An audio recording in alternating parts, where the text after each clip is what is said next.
اعوذ باللہ من الشیطان الرجیم بسم اللہ الرحمن الرحیم الحمدللہ رب العالمین اللہم صلی علی محمد وآل محمد قال اللہ تعالی فی القرآن المجید والفرقان الحمید اعوذ باللہ من الشیطان الرجیم بسم اللہ الرحمن الرحیم ان الذین یکتمون ما انزلنا من البینات والہدی من بعد بین اللہ للناس فی الکتاب اولئک یلعنہم اللہ ویلعنہم اللاعنون صدق اللہ وصدق رسولہ النبی الکریم والحمد بنان والا ذالک الشاہدین والحمد للہ رب العالمین اللہم صلی علی محمد وآل محمد۔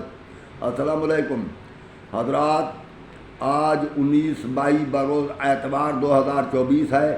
میں چینل تفہیمات الحکمت سے ابن الخیر سید البخشا تسلیم آپ کی خدمت میں حاضر ہوں۔ تو آپ پر اللہ کی رحمت، برکت و سلامتی نازل ہو۔ میں امید کرتا ہوں کہ اللہ کی رحمت سے آپ تندرست و توانا صحیح سلامت و خوش و خرم ہوں گے۔ تو میری بھی دعا ہے کہ اللہ تعالیٰ تمام اہل پاکستان و تمام اہل اسلام کو سدا خوش و سلامت رکھے۔ اللہ کی رحمت ہو، برکت ہو آپ پر اور آپ کے تمام اہل اسلام پر۔ تو گزارش یہ ہے، میں نے ایک آیت کلام پاک کی پڑھی ہے جو یہ دوسرے سپارے میں سورۃ بقرہ کی آیت نمبر 159 ہے۔ اس میں اللہ نے فرمایا ہے کہ بے شک وہ لوگ جو ہم نے نازل کیا ہے اور جو بعد اس کے کتاب میں لوگوں کو ہدایت کے لیے بیان بھی کر دیا گیا ہے، جو اس کو چھپاتا ہے اس پر اللہ بھی لعنت کرتا ہے، اور کچھ لعنت کرنے والے اور بھی لعنت کرتے ہیں۔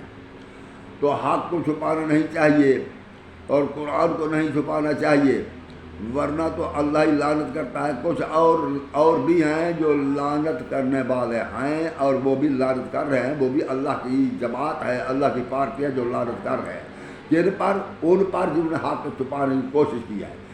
تاریخ اور جب رسول کریم صلی اللہ علیہ وسلم کا زمانہ تھا، اب بھی وہی زمانہ سمجھو، کیونکہ جو کچھ ہدایت اس وقت نازل ہوئی تھی وہ ہدایت ہمارے پاس پہنچ چکی ہے۔ پاک رسول کے فرمودات بھی پہنچ چکے ہیں، اور قرآن مجید بھی ہمارے پاس موجود ہے، تاریخ بھی موجود ہے، کوئی چیز چھپی ہوئی نہیں ہے۔ تو میں آج یہ کرنا چاہتا ہوں کہ لوگ اکثر و بیشتر اس بات پر جھگڑ رہے ہیں اور بحث و مباحثہ کر رہے ہیں کہ آیا قاتلان حسین، حضرت امام حسین علیہ السلام کو قتل کس نے کیا؟ شیعہ تھے وہ قتل کرنے والے یا اہل سنت ہے؟ اب یہی بات بہت زور پکڑ چکی ہے، تو میں بھی اسی بات پر بحث کرنا چاہتا ہوں۔ تو تاریخ یہ ہے کہ جب حضور نبی کریم نے اس دنیا سے رحلت فرمائی، وہ تقریباً 12 ربیع الاول اور 11 ہجری سن تھا۔ رسول رحلت فرمائے، ابھی رسول کریم کی تجدید و تکفین بھی نہ ہوئی تھی کہ حضرت ابو بکر کی بیعت کر لی گئی اور وہ خلیفہ بن کر آ کر منبر پر براجمان ہو گئے۔ تو گویا 12 ربیع الاول سے ہی حضرت ابو بکر کی خلافت کی ابتدا ہوئی۔ تو حضرت ابو بکر کے بعد حضرت عمر، اس کے بعد حضرت عثمان خلافت پر آئے، حکومت پر آئے۔ تو تقریباً 18 ذی الحجہ 35 ہجری کو حضرت عثمان بھی قتل کر دیے گئے، بلوائیوں نے انہیں قتل کر دیا، ان کی حکومت ختم ہو گئی۔ تو 18 ذی الحجہ 35 ہجری کو حضرت علی علیہ السلام حکومت پر آئے۔ تو جب حضرت ابو بکر تو کل 2.25 سال حکومت پر رہے، اور حضرت ابو بکر نے جب تقریباً 22 جمادی الثانی کو وفات پائی، اور 13 ہجری کو 22 جمادی الثانی 13 ہجری کو خلافت حضرت عمر کی ہو گئی۔ 22 جمادی الثانی 13 ہجری، اس سے لے کر وہ تقریباً 10.5 سال تک حضرت عمر نے حکومت کی۔ تو اس عرصے میں حضرت عمر نے آتے ہی جہاں جہاں فوجیں بھیجیں، ملک کو فتح کیا، وہاں پر بھی اپنے احکامات، آرڈر پہنچائے، اب مگر خطوط کے ذریعے۔ اور آتے ہی اس نے بہت سے اصلاحی کام کیے۔ پہلے اس نے دین میں اصلاح شروع کر دی، اور وہ کچھ صحابہ کے ساتھ بیٹھ کر ایک کمپین کرتے، ایک مشورہ کرتے، اور مشورہ کرنے کے بعد اس حکم کو جو وہ سمجھتے کہ یہ بہتر ہے اپنے طور پر، تو اس کو نافذ کر دیتے۔ اس کو اولیات عمر کہتے ہیں۔ یہ کسی سے چھپی ڈھکی بات نہیں ہے۔ حضرت ابوبکر نے دین میں جب حکومت پائے وہ بس حکومت تو کرتے رہے، جنگیں جہاں جہاں کی وہ کرتے رہے، مگر انہوں نے دین میں کسی قسم کی فقہ میں کوئی تبدیلی نہ کی۔ مگر حضرت عمر نے آتے ہی تبدیلی کرنا شروع کر دی، اور اسے اولیات عمر کہتے ہیں۔ یہ عدالت الخفا میں بھی اور باقی میں بھی ہر کتابوں میں یہ درج ہے کہ حضرت الفاروق میں بھی ہے، تاریخ الفا سلوطی میں بھی ہے کہ حضرت عمر نے کچھ فقہی معاملات کو منضبط کیا، وہ یوں ہی کہتے ہیں منضبط کیا۔ میں یہ کہتا ہوں کہ پہلے بھی رسول کریم کے دور میں، رسول کریم کے بعد بھی تو لوگ فقہ اسلامی پر عمل کرتے تھے۔ یہ کون سی بات ہے کہ میں اس کی مثال دیتا ہوں۔ حضرت عمر نے ایک ہی وقت میں 3 بار طلاق کہنے کو طلاق بین قرار دیا، یعنی طلاق مکمل ہو چکی، اب مرد عورت کی طرف رجوع نہیں کر سکتا۔ جس نے 3 بار کہہ دیا اپنی عورت کو کہ میں تمہیں طلاق دیتا ہوں، تو اس نے گویا وہ پھر رجوع نہیں کر سکتا۔ تو سورۃ بقرہ کی آیت نمبر 228 میں ہے کہ والمطلقات یتربصن بانفسہن ثلاثۃ قروء، اور عورت جس کو طلاق دی گئی ہو وہ 3 ماہواری تک اپنے نفس کو روکے رہیں، اور اس مدت میں مرد اس سے رجوع کر سکتا ہے۔ یعنی 3 ماہواری کے ختم ہونے اور اس کے پاک ہونے سے پہلے اگر مرد طلاق دینے کے ارادے سے بعد آ جائے تو وہ اس کی بیوی ہے۔ قرآن یہ فرما رہا ہے، مگر آج تک بھی حنفی علماء جو ہیں ان کا یہی رویہ ہے، چاہے وہ بریلوی ہوں یا دیوبندی، کہ وہ کہتے ہیں کہ اگر 3 بار کسی نے اپنی عورت کو طلاق کہہ دیا تو بس وہ طلاق ہو گئی۔ اب بھی وہی فتویٰ جاری ہے، حالانکہ قرآن مجید میں واضح آیت موجود ہے۔ قرآن کی آیت کو لوگوں نے، مولویوں نے چھوڑ دیا ہے، حضرت عمر کے فتویٰ کو نہیں چھوڑا۔ اسی طرح حضرت عمر نے شراب کی سزا، جو پہلے شراب پینے کی سزا 40 کوڑے تھی تو اس کو 80 کوڑے مقرر کر دیے۔ اسی طرح متع پر حضرت عمر نے اپنے دور حکومت میں سخت پابندی لگا دی۔ یعنی اسی طرح بہت سے تقریباً عدالت الخفا میں اور الفاروق میں بھی ہے کہ 1000 مسئلہ شریعت کا تھا جس کو حضرت عمر نے ضابطۂ تحریر میں لائے۔ تو سن 14 ہجری میں تراویح کا حکم دیا، اور اس سے پہلے نہ رسول کریم کے دور میں پڑھی جاتی تھی نہ حضرت ابوبکر کے دور میں۔ اور تراویح کا حکم دیا تو تمام ممالک مفتوحہ کے جرنیلوں کو لکھ دیا کہ تراویح کا اس طرح انتظام کریں، اور 2 نمازیں بھی ایک ساتھ پڑھنا ناجائز ہیں۔ یہ بھی الفاروق میں بھی بیان ہے۔ تو اسی طرح وہ اپنی فقہ بناتے رہے، اور وہ لوگ جو تھے حضرت عمر کی فقہ پر راضی ہو گئے، مگر اور اس پر عمل پیرا ہو گئے۔ سب سے بڑی بات یہ ہے کہ حضرت رسول کریم نے جب غدیر خم کے مقام پر 18 ذی الحج کو خطبہ دیا اور فرمایا کہ میں تمہارے درمیان اللہ کی کتاب قرآن مجید اور اپنی اہل بیت چھوڑے جا رہا ہوں، اور یہ بھی فرمایا کہ من کنت مولا، حضرت علی کا ہاتھ پکڑ دکھایا اور فرمایا من کنت مولا فہذا علی مولا، جس کا میں مالک ہوں اس کا مالک یہ علی ہے۔ تو ہم شیعہ حضرات تو ہم یہی سمجھتے ہیں کہ حضرت علی کی خلافت کا اعلان ہو گیا، کیونکہ رسول کریم نے فرمایا جس کا میں مالک ہوں اس کا مالک علی ہے۔ مگر اس فرمان کو، اور میں اہل بیت چھوڑ جا رہا ہوں، مگر اس فرمان کو اس طرح چھوڑا گیا، پس پشت ڈال دیا گیا کہ من کو تو مولا کے معنی تبدیل کر دیجیے، اس کے معنی یہ ہے کہ جس کا میں دوست ہوں۔ اس کے معنی دوست پتہ نہیں بعد میں کیے گئے یا اسی وقت رسول کریم کی وفات کے بعد ہی فوراً یہ معنی تبدیل کیے گئے۔ تو اہل بیت کو بہرحال مکمل طور پر بھلا دیا گیا، اور پھر اہل بیت علیہ الصلوۃ والسلام جن سے ہدایت حاصل کرنا تھی انہیں اپنے پیچھے لگانے کے لیے بیعت کے تقاضے کیے گئے۔ جو کچھ تھا وہ وقت، تو اس وقت اب یہ نظریہ پیش کیا گیا کہ جو بھی حکومت پر آ جائے وہ رسول کریم کا خلیفہ ہے، رسول کریم نے اپنے بعد کسی کو نامزد نہیں فرمایا۔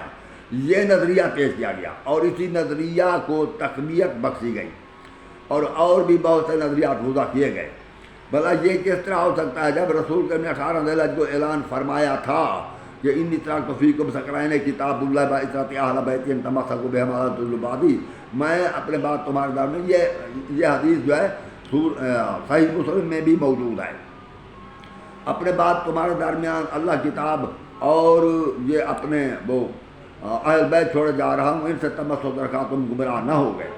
قرآن مجید بھی موجود تھا، اس میں بھی یہ باتیں موجود ہیں، یہ نہیں ہے کہ کچھ ڈھکی چھپی بات نہیں ہے، اور اہل بیت کی اتباع قرآن سے ثابت ہو سکتی ہے، مگر اس کے باوجود اس نے حضرت علی کا ہاتھ پکڑ کر دکھایا کہ جس کا میں مولا ہوں اس کے مولا یہ علی ہیں۔ اور پہلے ہاتھ پکڑ دکھانے سے پہلے لوگوں سے یہ بھی پوچھا الست اولیٰ بکم من انفسکم، کیا میں تمہاری جانوں کا مالک نہیں ہوں؟ بہرحال یہ اعلان تھا، مگر اس کو اس طرح بھلا دیا گیا کہ بالکل اسے یاد تک نہ کیا کسی نے، اور یہ نظریہ پیش کیا گیا کہ رسول کریم نے اپنے بعد کسی کو خلیفہ نامزد نہیں فرمایا۔ مگر یہ کیسے ہو سکتا ہے کہ جہاں جس رسول کریم نے یہ فرمایا ہو کہ اگر دو آدمی چلیں تو ان میں سے ایک بڑا ہو جائے دوسرا اس کے تابع ہو جائے، جب دو آدمیوں میں سے، اب تبلیغی جماعتیں بھی ہمارے ملک میں آتی ہیں، آپ ان سے پوچھ سکتے ہیں کہ تمہارا امیر کون ہے، وہ تمہیں بتائے گا یہ ہمارا امیر ہے۔ یعنی 5-7 آدمی ہوتے ہیں جو تبلیغی جماعت میں جو کسی مسجد میں آ کر رہتے ہیں تو اور وہ سفر کرتے ہیں، تو ان کا بھی 5-7 آدمیوں کا بھی ایک امیر ہوتا ہے، مگر یہ کیا کہ 5-6 لاکھ صحابہ کا کوئی امیر نہ ہو، یا 3 لاکھ صحابہ کا کوئی امیر نہ ہو۔ یہ ذرا سوچ، اور رسول کریم نے ایسا کیوں کیا؟ جو رسول کریم یہ فرما سکتے تھے کہ 5-6 آدمیوں کا بھی ایک امیر ہونا چاہیے، تو اس نے پورے لاکھوں کی تعداد میں صحابہ کا کیوں کوئی امیر مقرر نہ کیا؟ کیونکہ امیر مقرر نہ ہونے سے، کوئی سربراہ مقرر نہ ہونے سے کسی جماعت کا اس میں اتحاد قائم نہیں ہو سکتا، بلکہ ان کا شرارہ منتشر ہو سکتا ہے۔ تو یہ رسول کریم کو علم نہ تھا۔ خیر جو کچھ کیا، بہرحال اس بات کو بھلا دیا گیا کہ رسول کریم نے کسی کو نامزد نہیں کیا، تو ابو بکر ہو گئے، اور پھر وہ وصیت کے بعد حضرت عمر آ گئے۔ حضرت عمر بابی جمادی الثانی 22 جمادی الثانی سن 13 ہجری میں خلافت پر آئے، تو 14 ہجری میں اس نے دین میں جو ہے اصلاح اپنے طور پر اپنے دام میں اصلاحات شروع کر دی۔ میں یہ کہتا ہوں کہ دین میں تبدیلی شروع کر دی، حالانکہ حضرت ابو بکر نے کوئی تبدیلی نہ کی تھی، بلکہ حضرت ابو بکر نماز بھی کھلے ہاتھ پڑھتے رہے۔ یہ نماز ہاتھ باندھ کر پڑھنے کا حکم بھی حضرت عمر نے دیا۔ اسی طرح وضو میں جو تبدیلی ہوئی، تمام جتنے ہی فقہی معاملات تھے، چاہے وہ قرآن مجید میں صریح موجود تھے، مگر تبدیلی کر دی گئی۔ سب سے بڑی تبدیلی یہی تھی کہ یہ جو لوگوں کو باور کرایا گیا کہ رسول نے کسی کو نامزد نہیں فرمایا، جو حکومت پر آ جائے بس وہی خلیفہ ہوتا ہے، جس طرح سے بھی آ جائے۔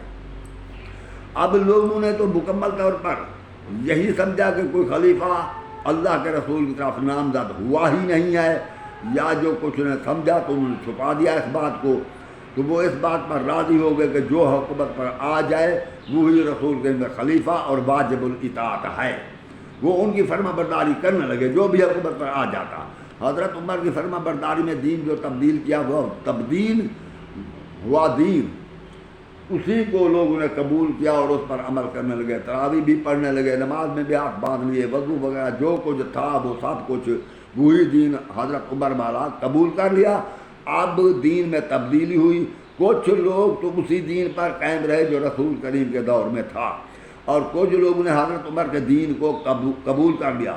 اس طرح دین محمد میں ایک دین عمری پیدا ہو گیا، تو اور وہ نظریات بھی وہی جو حضرت عمر نے جاری کیے تھے، وہی انہی کے لوگ قائل ہو گئے۔ اور یہ کام تقریباً 35 ہجری 18 ذی الحج 35 ہجری تک جاری رہا۔ 18 ذی الحج 35 ہجری کو حضرت عثمان کی وفات کے بعد حضرت علی علیہ السلام اسی دن مسند خلافت پر جلوہ افروز ہوئے۔ تو اب 25 سال تک جو جس دین پر، جس طرح، جس عمل پر، جس فقہ پر وہ لوگ قائم تھے، تو بیک وقت یہ کیسے تبدیل ہو گیا کہ حضرت علی کی بات کو مانتے۔ جب اب کہ آپ تجربہ کریں، کسی مذہب کے کسی آدمی سے ملے تو آپ کو سالہ سال ان سے بحث کرنا پڑے گی، یا کئی ماہ تک بحث کرنا پڑے گی، تب وہ کچھ آپ کی بات کو سمجھے گا یا آپ کی بات کا قائل ہوگا۔ چاہے اسے قرآن ہی کھول کر کیوں نہ دکھائیں، وہ جلدی جلدی وہ اپنے نظریات کو چھوڑنے والا نہیں ہوتا۔ یہ کیسے ہو گیا کہ ایک ہی دن میں سارے کے سارے لوگ حضرت عمر کے اس دین کو جو اس نے جاری کیا تھا ان اولیات کو چھوڑ کر علی پر متفق ملے؟ نظریہ ان لوگوں کا، چاہے حضرت علی حکومت پر ہے، نظریہ ان لوگوں کا یہی رہا کہ جس کو یہ اصحاب مدینہ خلیفہ مقرر کر دیں بس وہ خلیفہ ہے، یا کسی طرح پر حکومت پر آ جائے بس وہ خلیفہ رسول ہے۔ وہ نظریات تبدیل نہ ہوئے، وہ حضرت علی کے ساتھ تو ہو گئے، مگر نظریہ ان کا اب بھی یہی تھا کہ اہل مدینہ نے حضرت علی کو خلیفہ بنا دیا ہے، بس یہ خلیفہ برحق ہے، وہ حکومت پر آ گیا تو خلیفہ ہے۔ یہ کچھ لوگوں نے تسلیم کیا اور کچھ لوگوں نے قتل عثمان کا بہانہ بنا کر حضرت علی سے جنگیں شروع کر دی۔ اس کا مطلب ہے جو حضرت علی سے جنگ کر رہے تھے وہ حضرت علی کو خلیفہ نہ مانتے تھے، اور جو حضرت علی کو خلیفہ مانتے تھے وہ بھی اس نظریے کے تحت کہ اصحاب مدینہ نے اسے خلیفہ بنا لیا ہے، جس طرح ابو بکر خلیفہ بنے تھے تو یہ بھی خلیفہ ہے، تو اس کو اصحاب مدینہ نے اسی طرح بنایا جیسا ابو بکر کو، اور وہ سوچتے تھے کہ اسے حضرت علی کو ہم نے خلیفہ بنایا ہے۔ شیعہ کا عقیدہ یہ نہیں ہے، شیعہ کا عقیدہ یہ ہے کہ خلیفہ من جانب اللہ وہ ہوتا ہے جسے اللہ مقرر کرے، خلیفہ وہ ہوتا ہے جس کا اعلان رسول کرے، رسول کریم اسی کا اعلان کرتا ہے جسے اللہ خلیفہ مقرر کرتا ہے۔ تو رسول کریم نے حضرت علی کو خلیفہ مقرر کیا، بس وہ خلیفہ تھے، اور اس کے بعد جو حکومت پر ہے وہ حکومت پر تھے، حکومت حق تو علی کا تھا مگر وہ حکومت پر آگے جس طرح آگے، مگر خلیفہ رسول دینی طور پر دین کے لحاظ سے وہی اللہ کے رسول کے بنے ہوئے حضرت علی علیہ السلام خلیفہ ہیں۔ یہ ہے شیعہ کا عقیدہ۔ شیعہ کسی کو خلیفہ نہیں مانتا، حضرت علی علیہ السلام کو خلیفہ بلا فاصل مانتے ہیں۔ تو جو حضرت علی کے ساتھ تھے وہ حضرت علی کو خلیفہ بلا فاصل ماننے والے نہ تھے، بلکہ وہ ایسے لوگ تھے جو یہ سمجھتے تھے کہ جن کو یہ اصحاب مدینہ مہاجرین و انصار خلیفہ نامزد کر دیں بس وہی خلیفہ ہوتا ہے۔ وہ اب بھی اسی انتخاب کے قائل تھے، تو گویا وہ حضرت علی کے ساتھ تو تھے مگر یوں سمجھو کہ وہ اہل سنت تھے۔ یہ اہل سنت کا عقیدہ ہے کہ جو حکومت پر آ جائے جسے اصحاب مدینہ چن لیں انتخاب کر لیں وہ خلیفہ ہوتا ہے۔ یہ سنت، یہ طریقہ، یہ نظریہ اہل سنت کا ہے۔ اس وقت جب اصحاب ثلاثہ حضرت ابو بکر عمر عثمان کی حکومت تھی، اس وقت نہ کوئی شیعہ تھا نہ سنی، سب ایک بس مسلمان تھے۔ طریقہ ان کا مختلف تھا، نمازیں مختلف تھی، فقہ مختلف تھی، مگر وہ سنی شیعہ نہیں کہلاتے تھے، نام نہیں پڑا تھا۔ اور حضرت عثمان کی وفات کے بعد کچھ لوگ جو حضرت علی سے لڑے وہ عثمانی کہلائے کہ ہم عثمان کا بدلہ لے رہے ہیں۔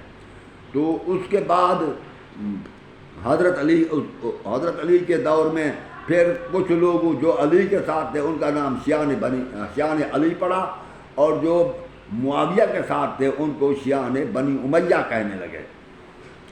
دونوں شیعہ کہلانے لگے، ایک شیعان بنی امیہ دوسرے شیعان علی، دونوں شیعہ۔ تو جو حضرت علی کے ساتھ تھے وہ شیعہ نہ تھے، وہ وہی لوگ تھے جن کا یہ نظریہ تھا جنہیں ہم خلیفہ بنائیں وہی خلیفہ ہوتا ہے، اور جن کا نظریہ یہ تھا کہ اگر خلیفہ غلطی کرے اسے خلافت سے ہٹا دیا جائے۔ شیعہ کا یہ نظریہ نہیں ہے، شیعہ کا نظریہ یہ ہے کہ خلیفہ رسول خود رسول نے منتخب فرمایا اور یہ رسول کا حق تھا، اور پھر وہ خلیفہ رسول جس کو منتخب فرمائیں گے وہ خلیفہ ہوگا، اور خلیفہ من جانب اللہ من جانب رسول ہوگا۔ یہ ہے شیعہ کا نظریہ۔ اور جو علی کے ساتھ تھے ان میں سے اکثریت کا نظریہ یہ تھا کہ خلیفہ اصحاب مدینہ چن لیتے ہیں۔ جن کا نظریہ تھا خلیفہ اصحاب مدینہ چن لیتے ہیں، جن کو وہ چن لیں وہ خلیفہ ہوتا ہے، اور خلیفہ سے بھی غلطی ہو سکتی ہے، اگر خلیفہ سے غلطی ہو تو اس کو خلافت سے ہٹا دیا جائے۔ اسی الزامات کے تحت حضرت عثمان کو قتل کر دیا گیا کہ حضرت عثمان انہوں نے بلوائیوں نے کہا کہ بہت سی غلطیاں کی ہیں، اور اس وجہ سے ان کو قتل کر دیا۔ تو وہ یہی سوچتے تھے کہ اگر خلیفہ صحیح نہ چلے تو پھر اس کو ختم ہی کر دینا چاہیے یا خلافت ہٹا دینا چاہیے، اور پھر اور خلیفہ مقرر کرنا چاہیے۔ اس نظریہ کے قائل اہل سنت ہیں اور اہل سنت تھے، وہ شیعہ نہ تھے مگر تھے علی کے ساتھ، حضرت علی کے ساتھ ہونے کی وجہ سے ان کو شیعہ نے علی کہا جاتا تھا، نظریہ ان کا اہل سنت والا تھا۔ تو یہ جو کوفہ شہر ہے اس کو حضرت عمر نے ہی 14 ہجری میں تعمیر کرایا۔ اس مقام پر حضرت عمر نے اپنے وفادار فوجی چن کر رکھے، یہ ایک فوجی کالونی تھی، وہ یہاں آباد ہوئے، بچوں سمیت، وہ سرحد سے حفاظت کرتے تھے مطلب ہے حفاظت میں مقرر کیے گئے۔ وہ حضرت عمر کو ماننے والے اسی دین پر قائم تھے۔ جب جنگ جمل ہوئی تو کوفیوں نے اس وقت بھی حضرت علی کی مخالفت کی اور یہ کہا کہ بہتر یہ ہے کہ یہ بہت ہی ایسا فساد برپا ہو چکا ہے جس میں ہم حق کو باطل کو پہچان نہیں سکتے، تو بجائے کھڑا ہونے کے بہتر ہے بیٹھ رہا جائے۔ کچھ کوفی تھے جو حضرت علی کی مدد کو گئے، مگر وہ بھی اس صورت میں گئے کہ اگر ابو بکر کو خلیفہ بنا دیا صاحب مدینہ نے تو اس کو خلیفہ مان لیا گیا، پھر ابو بکر کی وصیت حضرت عمر کو خلیفہ مان لیا گیا، پھر اس کی شورا سے حضرت عثمان خلافت میں خلیفہ مان لیا گیا۔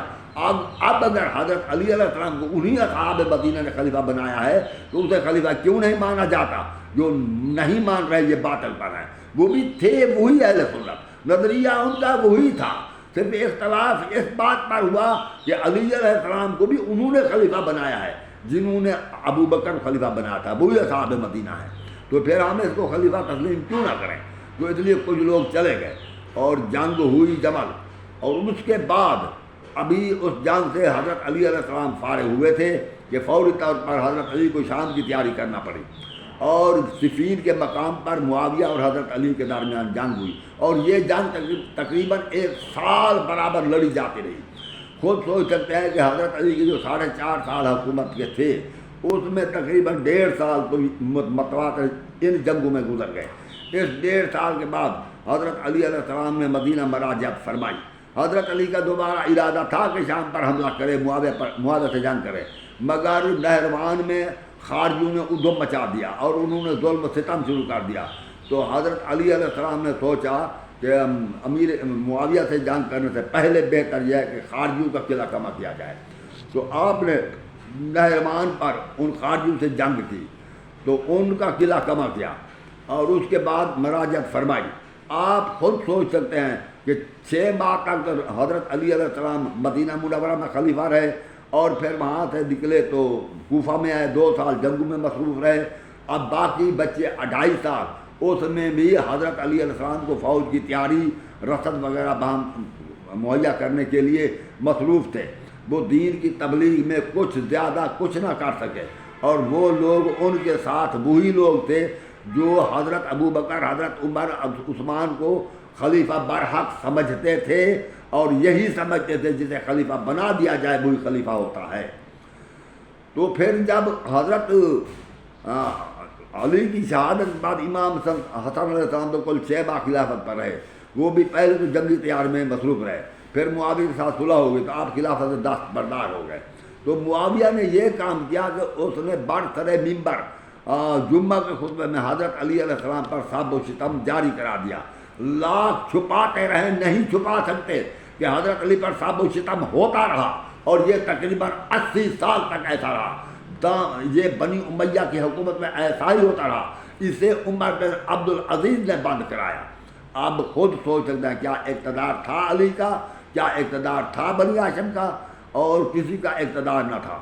60 ہجری ختم ہوا تو 61 ہجری میں جب واقعہ کربلا پیش آیا تو وہی لوگ تھے جو یہ سمجھتے تھے کہ جو حکومت پر آ جائے وہ برحق خلیفہ ہوتا ہے، اور جسے کوئی خلیفہ مقرر کر دے وہ خلیفہ برحق ہوتا ہے، جس طرح حضرت عمر نے حضرت ابو بکر نے حضرت عمر کو خلیفہ مقرر کیا تو وہ خلیفہ برحق ہوئے، اور اگر حضرت عمر نے شورا کمیٹی بنا دی اور اس کمیٹی نے حضرت عثمان کو منتخب کیا تو وہ خلیفہ برحق تھا، تو اس وقت بھی عثمان کے ہمدرد بھی بہت موجود تھے، تو اس لیے خلیفہ وہی ہوتا ہے جو حکومت پر آ جائے۔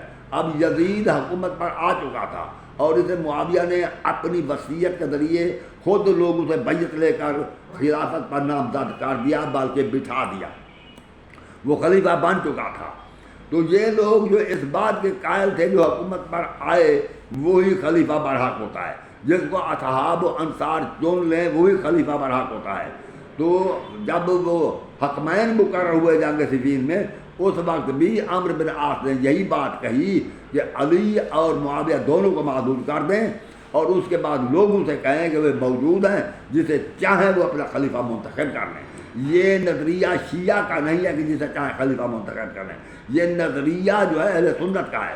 حضرت علی کے ساتھ تھے لوگ، مگر نظریہ اہل سنت والا تھا، وہ اہل سنت تھے، وہ شیعہ نہ تھے، مگر تھے حضرت علی کے ساتھ۔ جو حضرت علی کے ساتھ شیعہ والا عقیدہ رکھتے تھے وہ بہت قلیل لوگ تھے، ان کی تعداد بہت کم تھی، مگر ان لوگوں کو ملا کر حضرت علی جنگ تو کر رہے تھے، مگر تھے وہ اہل سنت۔ اور جب سن 61 ہجری میں حضرت امام حسین سے ایک واقعہ کربلا ہوا، تو اس وقت وہی لوگ تھے، ان کا نظریہ تھا جو چاہے کوفہ میں وہی تھے، اکثریت انہی کی تھی، کیونکہ حضرت عمر نے وہاں پر یہ کوفہ کی چھاونی مقرر کی، اپنے وفادار فوجی مقرر کیے، ان میں سے حضرت علی کے آن سے کوفہ سارا شیعہ نہیں ہو گیا تھا، چند لوگ تھے جو حضرت علی کی طرف مائل ہوئے اور حضرت علی علیہ السلام کے نظریے کے قائل ہوئے۔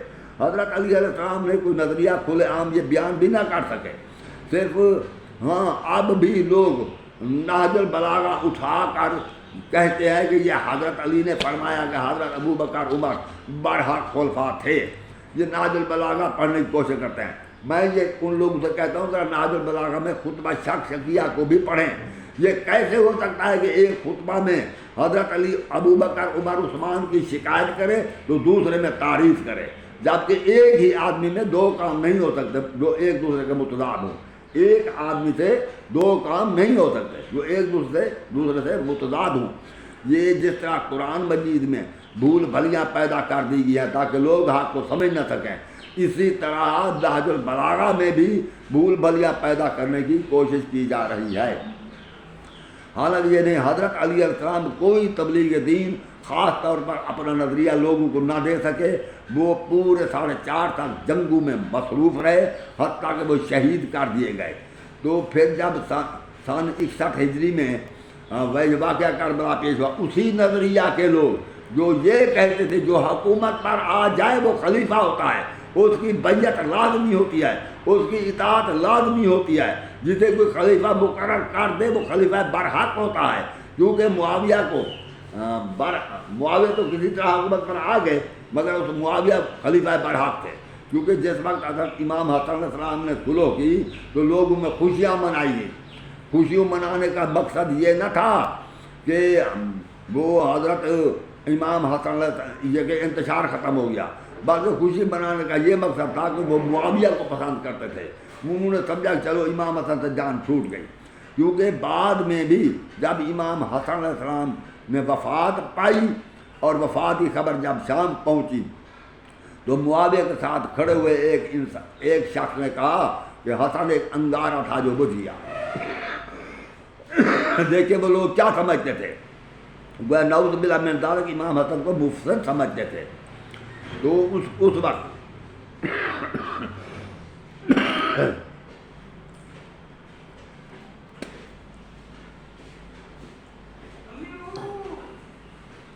تو وہ وہی لوگ تھے جو صحابہ کو برحق سمجھتے تھے اور یزید کو برحق خلیفہ سمجھتے تھے۔ یہی وجہ تھی کہ ایک تقریباً زیادہ سے زیادہ تعداد بھی شمار کی جاتی ہے امام حسن کے ہمراہیوں کی، وہ 120 تھے، اور کم سے کم لوگ 72 شہداء سمجھتے ہیں، مگر حضرت رسول کریم کی ایک حدیث کے مطابق جب اس کا موازنہ ادھر بائبل یعنی تورات سے کرتے ہیں، بیان پیدائش سے، ادھر حضور نبی کریم کو حدیث کو دیکھتے ہیں، تو اس صورت میں کل 80 آدمی تھے حضرت امام حسین علیہ السلام کے ساتھ، 80 آدمی۔ ان 80 آدمی سے ایک بچا، وہ حضرت حسن مصنع جو زخمی ہو کر گر گیا، اور جب سر قلم کرنے لگے تو یہ زندہ تھا، تو ان کے رشتہ دار فوج سے باہر نکلے، یزید ہی کی فوج سے۔ انہوں نے کیا، اب جب ختم ہو چکے اب ہم اپنے اس رشتہ دار کا سر قلم نہیں کرنے دیں گے۔ اس کو وہ اٹھا کر لے گئے اپنے خیمے میں، اسے پانی پلایا، مرہم پٹی کی، کچھ وہ ہوش میں آئے تو اس کو اٹھا کر کوفہ بھیجا، اس سے حکیم سے علاج کرایا۔ جب حسن مثنیٰ تندرست ہوئے تو اس کو مدینے پہنچا دیا۔ تو یہی حسن مثنیٰ ہے جیسے حضرت امام حسن کی اولاد چلی ہے۔ اس کے بیٹے عبداللہ محاذ تھے اور امام حضرت حسن مثنیٰ کے تقریباً 8 بیٹے تھے، تو اس سے امام حسن کی اولاد چلی۔ تو یہ 12 80 تھے، 72 تھے یا 120 تھے۔ 120 بھی کوئی بڑی تعداد نہیں ہے، کم سے کم تعداد جو عاصم کوفی نے بیان کیا ہے، تاریخ عاصم کوفی میں 20,000 یزیدی تھے۔ یزیدی لشکر کی تعداد 20,000 تھی۔ آپ خود سوچ سکتے ہیں کہ امام حسین کے پاس کتنے لوگ تھے، اور یہ کیوں ہوا ایسا؟ اس لیے کہ وہ جو یزیدی تھے وہ سمجھتے تھے کہ یزید کی فرما برداری اور اس کے حکم کی اطاعت کرنا ہم پر فرض ہے، واجب ہے اور ثواب ہے، کیونکہ یہ خلیفہ رسول ہے، اس کی اطاعت لازمی ہے۔ کہ اسے ایک خلیفہ نے نامزد کیا ہے۔ وہ یزید کو برحق سمجھتے تھے، اپنے طور پر وہ گناہ نہیں کر رہے تھے، اپنے طور پر وہ ثواب کما رہے تھے۔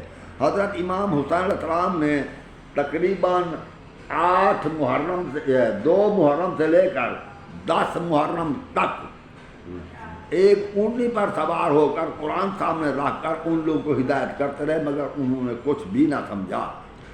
وہ اپنے نظریہ پر قائم رہے، وہ یہی بات کہتے رہے کہ ابو بکر کی خلافت کو تسلیم کر لیا گیا، عمر کی خلافت کو، عثمان کی خلافت کو، معاویہ کی خلافت کو، اب اگر یزید آ گیا ہے تو اس میں کیا نقص ہے، اس کی بیعت کی جائے۔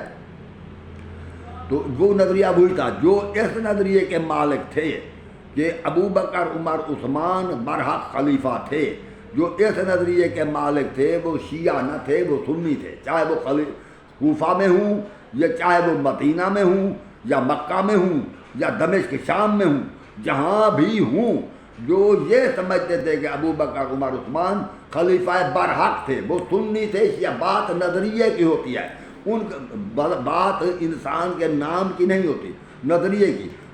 وہی لوگ حضرت علی کے ساتھ تھے جو حضرت ابو بکر، عمر، عثمان کو خلیفہ برحق سمجھتے تھے، اور حضرت علی کی خلافت کو بھی اسی لیے برحق سمجھتے تھے کہ اسے اصحاب مدینہ نے چن لیا ہے۔ وہ اسی انتخاب کے قائل تھے، وہ خلیفہ من جانب اللہ نہ سمجھتے تھے۔ تو اس لیے جب فیصلہ حکمین کا ہوا یا ادھر سے قرآن مجید بلند کیے گئے، حضرت علی نے فرمایا یہ دھوکہ ہے، جنگ جاری رکھو۔ مگر وہی لوگ جو یہ سمجھتے تھے کہ خلیفہ بھی غلطی کر سکتا ہے، انہوں نے حضرت علی سے فرمایا فوراً جنگ بند کرو ورنہ ہم تجھے قتل کر دیں گے۔ کیا وہ شیعہ تھے؟ شیعہ کا نظریہ یہ نہیں ہے کہ خلیفہ غلطی کرتا ہے، شیعہ کا نظریہ یہ ہے جو خلیفہ من جانب اللہ ہوتا ہے وہ غلطی نہیں کرتا، اس کا ہر حکم اللہ کے حکم کے تحت ہوتا ہے اور رسول کے فرمان اور اس کی سنت کے مطابق اور اللہ کے حکم اور قرآن کے حکم کے تحت ہوتا ہے۔ شیعہ کا یہ نظریہ ہے۔ انہوں نے پھر حضرت علی کو مجبوراً جنگ بند کرنا پڑی، اور جب حکمین کی طرف سے فیصلہ نہ ہوا تو پھر انہی لوگوں نے کہا کہ اب معاویہ سے جنگ کی جائے۔ حضرت علی علیہ السلام نے فرمایا اب جنگ نہیں ہو سکتی۔ تو انہی لوگوں نے حضرت علی پر نعوذ باللہ من ذالک کفر کا فتویٰ لگایا کہ اس نے جہاد فی سبیل اللہ سے انکار کر کے گویا کفر کیا ہے، تو اس لیے وہ خارجی ہو گئے اور حضرت علی سے جنگ کی، کیونکہ وہ اسی نظریے کے قائل تھے کہ خلیفہ جو ہوتا ہے اسے اب لوگ منتخب کرتے ہیں، انہیں ہم نے منتخب تو کر لیا، اب تک تو یہ خلیفہ صحیح چلتا رہا، مگر اب چونکہ یہ جہاد سے انکار کر رہا ہے تو یہ اسلام سے انکار کر رہے ہیں، واجب القتل ہے، اس لیے وہ علیحدہ ہو گئے۔ تو یہی نظریہ جو موجود تھے ان کا بھی یہی نظریہ تھا کہ حضرت علی کو لوگوں نے خلیفہ چنا تو ہم اس کی خلافت پر جمے رہے تو ہم برحق تھے۔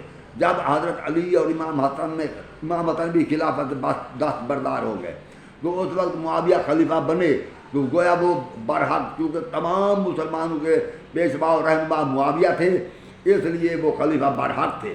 اس خلیفہ برحق نے اگر یزید کو چن لیا ہے اپنا خلیفہ تو اس خلیفہ برحق نے مقرر کیا تو یزید برحق ہے، تو اس کی بیعت امام کیوں نہیں کرتے؟ تو وہ لوگ کون تھے؟ وہ سنی تھے یا شیعہ تھے؟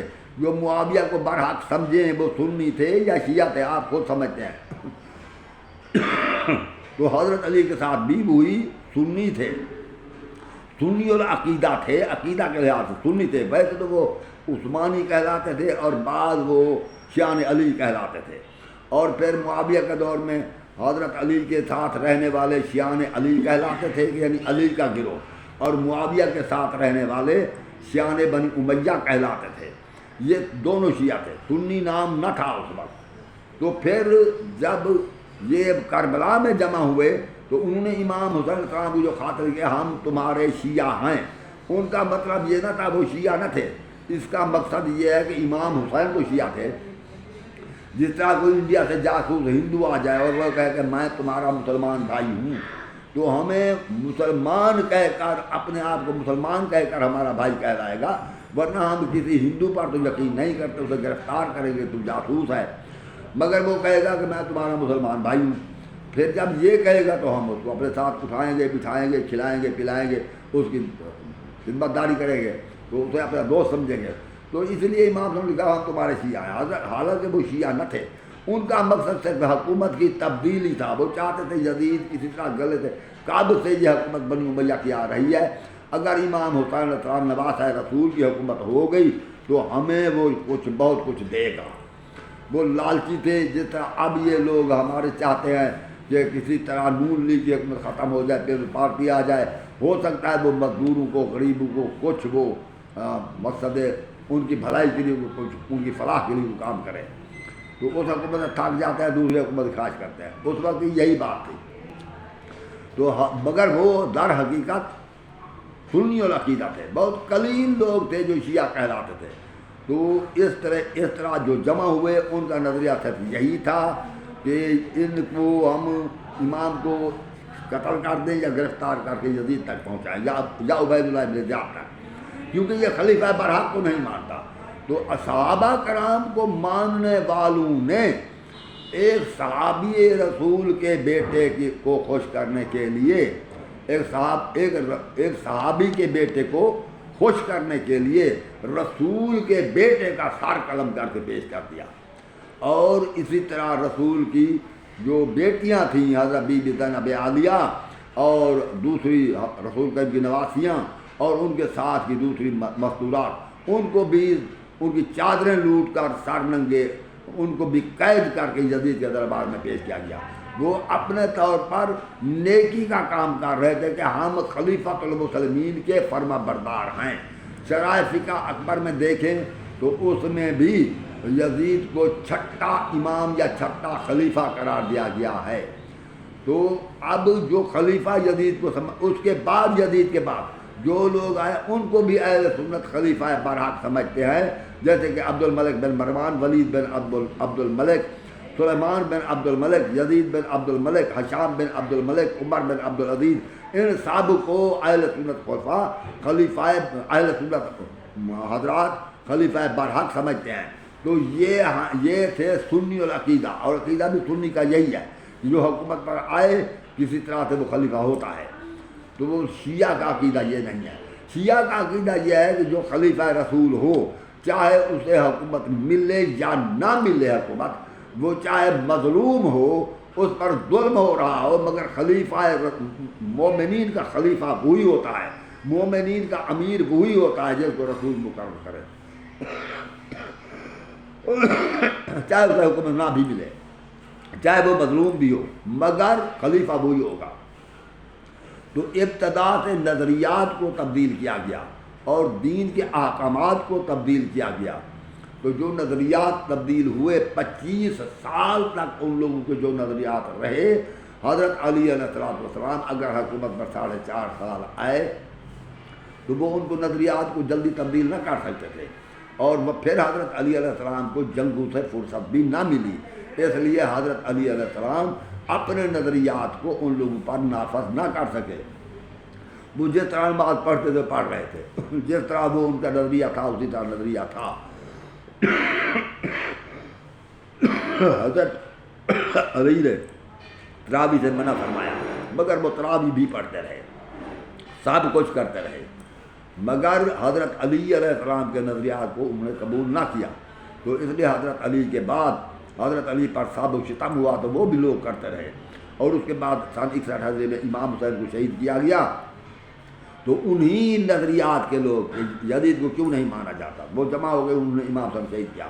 اور یہ یزید جو تھا یہ اہل سنت کے بہت بڑے برگزیدہ صحابی معاویہ کا بیٹا تھا.